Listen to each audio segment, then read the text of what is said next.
Morning everyone, welcome back to the shed. No, not welcome back to the shed, sorry, I can't really say that anymore, can I? Right, it's been a long time since I've seen you guys, or since you guys have seen me on this YouTube channel.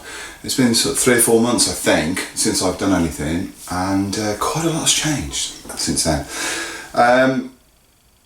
Some things have stayed the same, actually. A lot of things have stayed the same. I still wear the same wonky glasses I wore in the summer, still wear the same check shirt, still build the same model, still do the same job, still do all of those kind of things. It's kind of the surroundings that have changed. In the videos that you saw before, they were all done in my shed. In the shed, as it became known, and that was almost as much of a star of these videos as my nonsense and my rambling rubbish that I came out with. And so it was my home for 17 years of doing this job, and it kind of started to fall to pieces 12 months ago. It was getting rotten, and I was getting trees growing in the back of it and all sorts of things. It was pretty bad. So, and also in the winter, it was really starting to get cold and damp in there as well. So, instead of rebuilding a new shed and insulating all the rubbish that was in there and putting all the electrics back in there, I've actually moved indoors. So this is my new studio. It's my new workroom. I've decided to call this the Shed 2.0, just for a little bit of continuity and just to amuse myself more than anything else. So this is where I'm going to be working for hopefully the next 17 years, with a bit of luck, given my failing eyesight and my hands and whatever. So this is where you'll see me for as long as I do these videos and build models and post them online and everything. You can't really see a lot of this at the moment, but I may do a little video sort of showing what this thing looks like, but I'll put some pictures up with this so you can kind of see what it's like. I've taken the ideas from the old shed and sort of improved them a little bit. Most people that know me and know how I work know that I really don't like clutter around me. I really can't abide it. I don't like paint racks, I don't like stuff on the walls, I don't like models and kit boxes everywhere, I don't like stuff just lying around. It drives me bonkers. And it's just the way I sort of look at things, really. I used to have a workshop that was basically looked like a tornado ripped through it, and I found it so distracting. And then 6 or 7 years ago I went through it all, cleaned it all out, and then stripped everything back so that it became kind of this clinical space. As I'd worked on it, it didn't really stay as clinical and clean as I wanted it to, and because of what it was, basically a wooden shed in the garden, it did have some problems. But this has been sort of designed for me from the ground up. So I've been able to create a space that's much more ergonomic. I'm not forced into positions of stuff within here, like the bench and storage and all of that kind of thing. I designed it so that it would work around and there was a flow, so I can move from one area to the next to the next. So this is the new shed. This is Shed 2.0. So I kind of hope you like seeing it and seeing what's possible. As you can see, there's storage behind me. These have all got drawers and paints and glues and that kind of thing. There's a few kits in here that I'll be working on over the next few months, but beyond that, everything else is out of here. There's nothing to show. It's just clean and tidy. I really love it, actually. It's kind of cool. Still got the same nonsense on the bench though. This hasn't really changed that much. So I've still got my magnetic strip that I've had since I was 14 years of age. That's still on there. I've still got desk tidy. This was made for me by John Page from Sphere, and it replicates what I had on the desk inside the shed. So everything that was on that desk tidy, paintbrushes, the glues, all of the adhesives that I normally would use are in there. The only difference being is that they're in slots rather than just in what was a pen tidy that you would have on maybe a student desk or something like that. So it's all in there.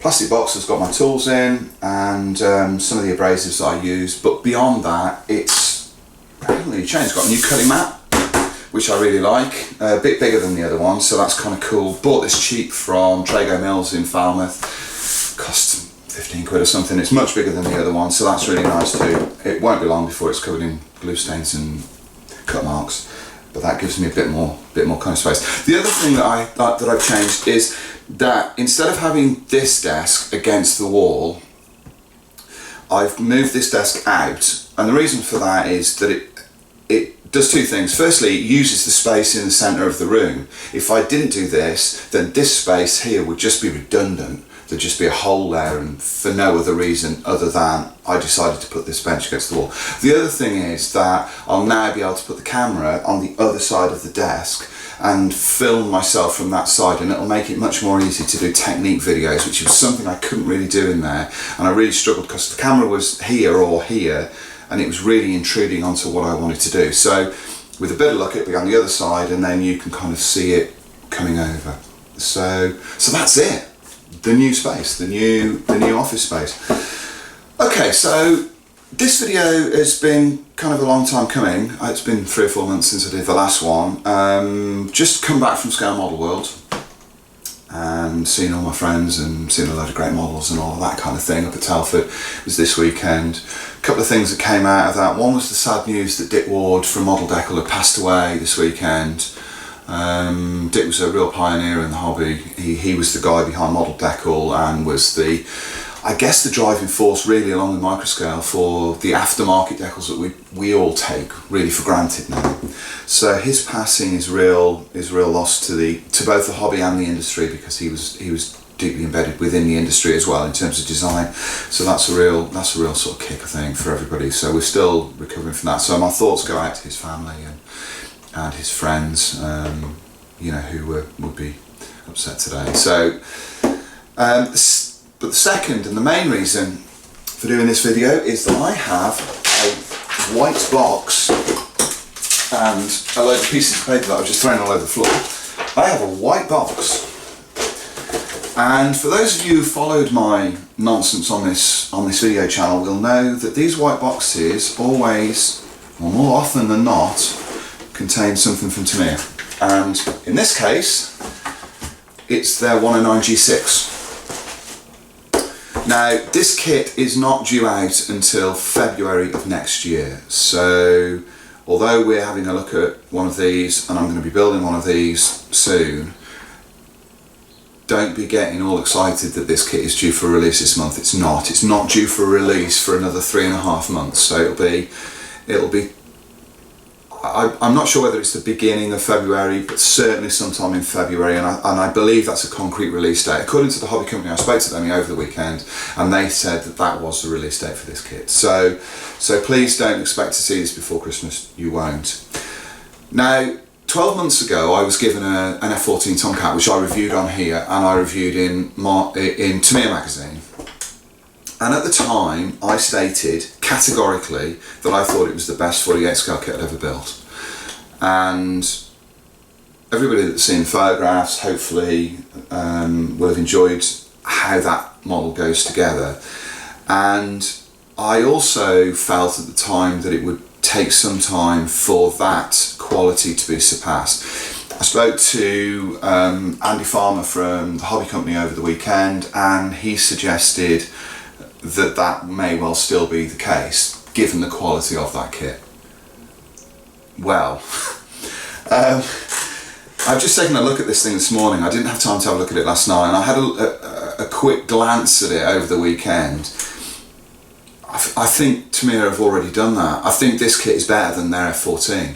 I think this kit pushes the boundaries more than their F14. I think the quality of it, the ideas that they've incorporated into this small box of plastic parts, ramps up what they did in the F14. There are things within this kit that are astonishingly clever in terms of breakdown and the way the kit assembles. Initially it looks like it's a pretty stock plastic kit. I mean, there are 26 billion 109 kits out there. There are plenty of G models in 48 scale. Eduard have got a whole raft of these things. Zvezda have got a bunch of 48 scale models of this aircraft. Hasegawa, there are lots of them out there. This one takes the ideas perhaps that those kits have offered to the model making community, and they've just tipped them up on their head and offered something completely different. There are differences between what Tamiya have created in here that perhaps offer a little less in terms of surface finesse compared to Edouard's kit, for instance. In this kit, there are very few tiny surface rivets which define Edouard's approach to their kit. Those things aren't in here. So if you're interested in building a model and you want that extra level of surface finish, you may well still go for the Edouard kit. If you want something that offers similar ideas to Zvezda's, you can go for this one. If you want something that is on an almost entirely different level in terms of how it goes together and how easy it is to build, then you'll go for this one. It's as simple and straightforward as that. What Tamiya have done from the start is that they've created a model kit that is as easy and sensibly broke down as possible. So for instance, they've created a fuselage that allows the modeler to have an open engine bay with all of the open cowlings, or have a model kit that allows all of those things to be covered over. Now, that's not groundbreaking in itself. What is groundbreaking is the way that they've allowed the modeler to do that. And that is by having an upper section on the engine that holds all of the guns, and the upper section of the engine block itself as a separate sub-assembly that can click in and out of the model. So you can build the model with, from what I can see, and it may need some slight adjustment to be able to do both from the same kit. You build the entire airframe and you build the substructure of the engine, the side panels of the engine, without the underside detail and the upper detail. You build that over a spine that runs from the firewall of the cockpit to the propeller boss. It's like a rib that runs all the way along, and then you build the engine over the top of that. Then what you do is you choose to either add all of the remaining detail onto the top of the engine block and all of the cooling detail onto the underside of it, and then add the open cowlings, or remove those two sections and then have the closed cowling over the top. And what that does is it removes any fit issues that you may have by trying to squeeze the engine in and trying to make that as detailed as possible, and then fit cowling panels over the top of it. To me, it offer those as two separate and distinct sections within this model. It's phenomenal. Sometimes I look at stuff that comes in, especially from this manufacturer, and think, why haven't other manufacturers thought of that? It's just phenomenal. They also offer optional position control surfaces and radiator flaps and that kind of thing. And once again, they add spines within those sections. So the radiator baths that fit underneath the wings have two distinct inserts that are U-shaped, and one is flat, so it goes in that and it allows the flaps at the back of the radiators to be closed. Another one has got the kind of actuators, if you like, for want of a better description, that drop down, and that then fits in. And that way you have that initial detail, but you then can't have those radiator flaps at the wrong angle. They also do something similar with the gondolas that fit underneath the wings for the cannons. On a lot of kits you'll get two halves of the gondola, and then you'll have a separate little cannon barrel that fits in with a peg and socket joint into the front of the gondola. Now, one of the issues with that is that sometimes that cannon barrel will be offline. It might only be subtle, but it's difficult to get them perfectly lined up. What Tamiya have done is that they've added a fish plate inside the gondola that is attached to the gun barrel. That then is trapped inside the two halves of the gondola, and using two pegs it fits into the wing. So there's absolutely no way at all that you can misalign the cannon barrels inside the gondola underneath the wing. It's impossible to do that. And then they've done a similar thing with the undercarriage legs. Rather than having undercarriage legs that have got, you've got the main section of the leg, and at the top of the leg you've got a pip that fits into a socket inside. You've actually got what amounts to an L section at the top of the leg. That L section then fits using a pretty solid joint inside the wing, and that then mounts the legs at the correct angle and the correct rake in terms of the wing. Similar ideas have been offered in terms of the way that the cockpit is then created.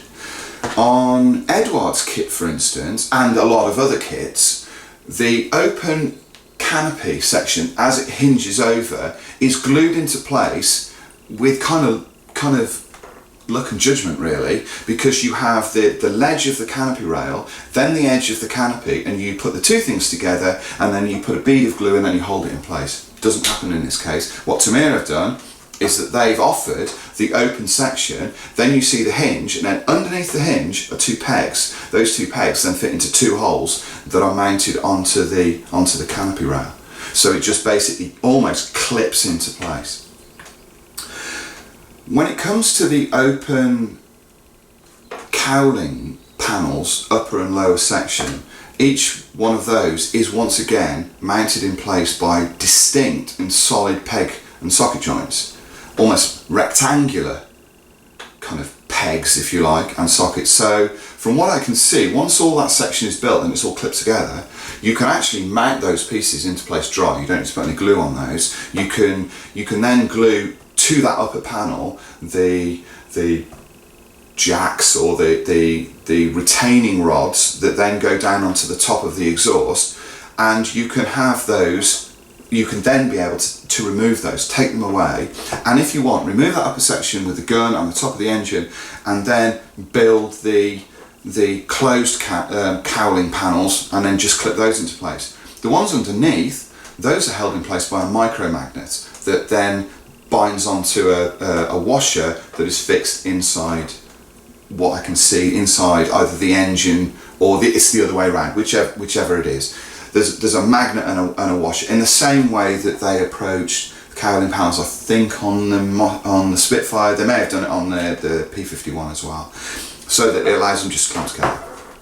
Now, the only sort of slight fly in the ointment for that is, from what I can see, and I haven't checked this any further, is that the open scoop on the side of the cowling, I think you only get one of those. So if you do want to have them either open or closed, depending on your mood, you're going to have to find a way of putting that piece into place and it being kind of loose, whether blue tacked in. I don't know. It may well be that there are two in here. I haven't looked any further than that, really. So it's just like endless list of really intriguing, beautifully thought out ideas for this thing. Now, this is a pre-production sample of this kit. I'm always loath to say it's a test shot because I don't know how much of a change there will be to the parts when they go into production, whether there'll be any additional details added or finessed or anything like that, but this is a pre-production sample of this kit. As you can see, it's moulded in Tamiya's stock dark grey colour, and even at this early stage, seeing it 3 months out from release, the quality of the moulding is absolutely flawless. There is no flash on this, there are no issues in terms of burrs on edges, it's just beautifully done. I can see some slight problems with this thing, which sometimes afflict Tamiya kits, and they're kind of annoying rather than being insurmountable. Inside the open cowling panel there are 3 knockout point pin marks that sit in between the ribbed sections inside here. They're tiny, they're not likely to cause you any sleepless nights, but they will need to be removed. Having said that, if the cowling is on the aircraft like that, these things are kind of horizontal, you're probably not going to see them if it bothers you that much. I'm not entirely sure that I would be bothered about that too much, but they are there and it is worth me pointing that out, so there are kind of issues with that. These are the two main runners here. This contains the wing. Inside the wing there are strengthening ribs that run from tip into the belly plate, which keep this wing from kind of flexing. Within that wing section then will be the wheel bay liners, and they are multi-part. I think they're only kind of 2 parts. There are separate wing tips for this thing as well. Control surfaces are separate across this. Elevators, flaps, slats as well are separate in the same way as the Edward and Zvezda kits, I think, are the same. So you can have those in neutral positions if you want, or you can have them drooped, whichever you feel. Worth also pointing out that the instructions suggest on this kit that certain panels need to be filled underneath the wings, access panels, which points in the direction of other versions coming out of this kit. I don't know what those other versions are, not in the loop with that, so I couldn't tell you, but it does suggest that there will be other kits. As you can see here as well, there are under fuselage tanks to go on this, and the kit offers a choice of belly panels to allow the drop tank mounting bulge to be fitted underneath the fuselage as well. Just mentioned separate wingtips as well. Those go on. So pretty kind of straightforward, really. Pretty straightforward in terms of breakdown. This is the second of the larger runners. This contains the fuselage halves, and you can see on this section here, this is the spine that runs through the engine, that holds the engine in place, or rather holds the blank for the engine. It only holds the central block of it, and then once that's in place and it's painted, then you start to add whatever you want above and below it. So that's where that is. You can see that it's actually solidly mounted on here. Now, one of the great things about that is that there is no chance of any kind of misalignment or lack of strength when it comes to fitting the engine block into place. Sometimes when you have a kit, certainly of these German aircraft, where you have that triangular mount that comes off the side of the engine, sometimes that connection can be weak and can sometimes break away or misalign. In this case, that's impossible to do. You cannot misalign these parts. Across the board, surface detail on this is really well done. I mentioned earlier that there aren't any rivets on the surface of this model. There just aren't. They've not gone down that route. But the panel line detail, access panel and fastener detail on this is every bit as good as what we've seen previously, not only from the F14 that I reviewed last year, but also from the 32nd scale kits as well. Those 32nd scale aircraft kits were well noted for having flawless surface detail. This thing is exactly the same, so it'll look great once it's painted, and also weathered, so that will look really nice too. Across the board for the finer detail as well, the surface detail and fixtures and fittings on those smaller parts is really well done. I'm sure there are, or rather there is potential in this kit to have additional detail and to add additional detail, but from the box it should look pretty good. There are compromises in this that I didn't see in Edouard's kit, for instance. The clear fuel pipe that goes into the cockpit in this case is moulded as part of a wall section, so it's in grey. So that's going to take some interesting painting or replacement with some maybe clear sprue or something like that should the need arise. But beyond that, I see little that makes my head makes me scratch my head or sort of makes me wish for more, really.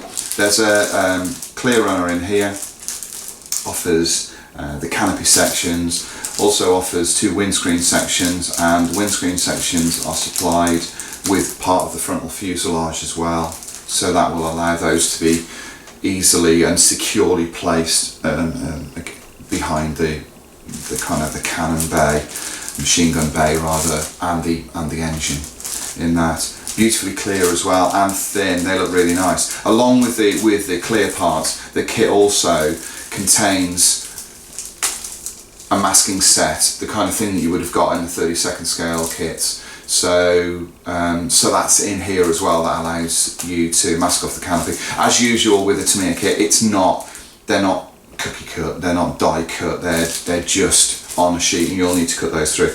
But given that almost all of the panels on a let's just make 109 canopy are square, that shouldn't be very difficult at all. In fact, most of these can be, with a sharp blade, can be cut almost freehand. You don't even need to rule those off, so that's kind of cool.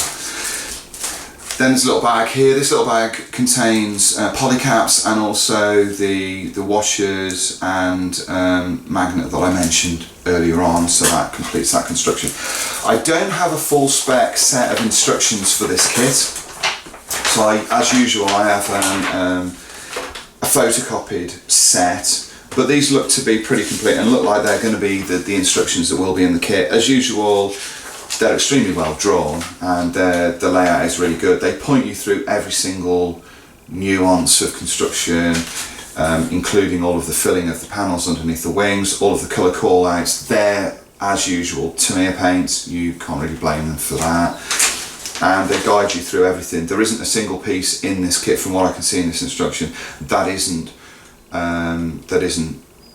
detailed in terms of not only the number of the part, where the part's located, but also the colour. That is an extremely comprehensive kind of set of instructions. If only all manufacturers did exactly the same thing, you know, building models would be a lot easier than kind of it is, really. So it's really well laid out. It even has a note in here, which is I think a first. I don't remember seeing this in any other instruction.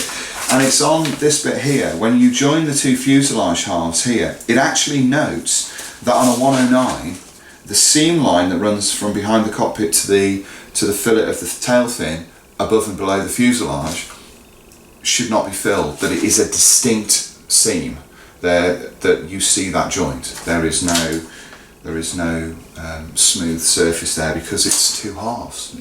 In reality, it was produced as two halves. And that's the first time I've seen that in set of instructions. So that's kind of cool.